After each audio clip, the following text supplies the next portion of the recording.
देश की राजधानी दिल्ली में अधिकारों की जंग जारी है। दिल्ली सरकार बनाम उपराज्यपाल या दिल्ली सरकार बनाम केंद्र सरकार कह लीजिए, एक बार फिर से मामला सुप्रीम कोर्ट पहुंचा है। याचिका दायर की गई है। दरअसल केंद्र सरकार की तरफ से लाए गए अध्यादेश के खिलाफ दिल्ली सरकार ने यह कदम उठाया है। वहीं विपक्ष में बैठी बीजेपी और कांग्रेस का कहना है कि दिल्ली के मुख्यमंत्री अपने व्यक्तिगत हित के बारे में सिर्फ सोचते हैं।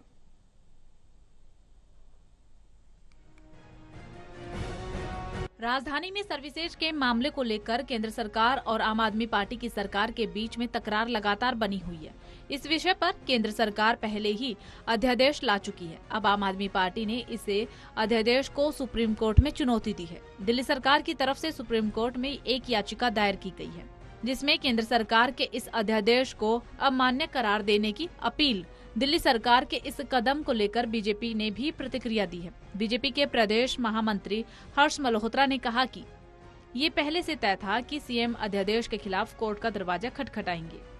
उन्होंने कहा कि पहले मुख्यमंत्री अरविंद केजरीवाल ने पूरे देश में घूम घूम कर विपक्षी दलों से अध्यादेश के खिलाफ समर्थन मांगा। जब किसी भी राजनीतिक दल ने उन्हें समर्थन देने से इनकार कर दिया तो उन्होंने कोर्ट का रुख कर लिया। उन्होंने कहा कि एक लोकतांत्रिक देश है, उन्हें ये करने का पूरा अधिकार है। वैसे तो एक कानून को ना मानने वाले लोग हैं, अराजक लोग हैं। स्वयं केजरीवाल खुद अपने बारे में बोलते हैं कि मेरे से बड़ा एनार्किस्ट कोई नहीं है। लेकिन जब अपनी परेशानी होती है, पीड़ा होती है, तो ये कानून का दरवाजा खटखटाते हैं। वहाँ जाकर के क्या कहेंगे ये कि मैंने 45 करोड़ रुपए अपने मकान के ऊपर बिना टेंडर के खर्च कर दिए। वहाँ जाकर के क्या कहेंगे ये कि मैं दिल्ली का कूड़ा गाजियाबाद में फेंक रहा हूँ। सुप्रीम कोर्ट जाना इनका अधिकार है, जा सकते हैं, और तब जा रहे हैं जब ये पूरे देश का भ्रमण कराए, सभी राजनीतिक दलों के पास हो आए जिन्होंने इनको घास भी नहीं डाली है। ये हर जगह हो आए, पटना तक भी हो आए। वहाँ पे अन्य राजनीतिक दलों ने इनकी बात का संज्ञान क्यों नहीं लिया? वैसे तो वो लोग भी मोदी जी के खिलाफ हैं, वो एकजुट होना चाहते हैं, लेकिन इस आदमी पर विश्वास नहीं है। विपक्ष में बैठी कांग्रेस ने भी इस मुद्दे पर अपनी प्रतिक्रिया दी है।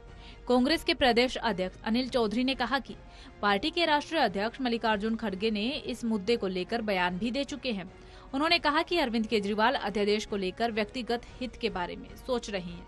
अनिल चौधरी ने कहा कि कांग्रेस पार्टी देश हित की बात पर किसी भी राजनीतिक दल के साथ खड़ी हो सकती है, लेकिन जब आप व्यक्तिगत हित के होंगे वहां पर समर्थन किसी भी सूरत में नहीं किया जा सकता। दुख के साथ कहना पड़ रहा है कि पिछले 10 सालों में जिस शहर को कांग्रेस ने बनाया, धीरे धीरे उस शहर को अरविंद केजरीवाल ने बर्बाद कर दिया। एक सपने दिखाए गए थे दिल्ली के लोगों को, शीला जी से बेहतर प्रशासन देने की बात कही गई, शीला जी के शहर को और बड़ा शहर बनाने की बात कही गई, विश्व के अंदर नंबर 1 बनाने की बात कही गई, लेकिन अफसोस वो तमाम बातें खोखला साबित हुई। इन सरकारों, केंद्र की सरकार भाजपा और दिल्ली में भाजपा की सहयोगी पार्टी यानी कि अरविंद आम आदमी पार्टी के रूप में जो विराजमान है, इनको उखाड़ फेंकने का संकल्प आज इन राजनीतिक प्रस्तावों के माध्यम से लिया है। गौरतलब है कि दिल्ली सरकार ने आरोप लगाया है कि केंद्र सरकार की तरफ से लाया गया अध्यादेश दिल्ली सरकार के अधिकारों को छीनने का काम कर रहा है। दिल्ली सरकार ने कहा कि सुप्रीम कोर्ट पहले ही एलजी और दिल्ली सरकार की शक्तियों को रेखांकित कर चुकी है, लेकिन उसके बावजूद केंद्र सरकार अध्यादेश लाकर सुप्रीम कोर्ट के फैसले को पलटने का काम कर रही है। टोटल टीवी के लिए दिल्ली से प्रणय शर्मा की रिपोर्ट।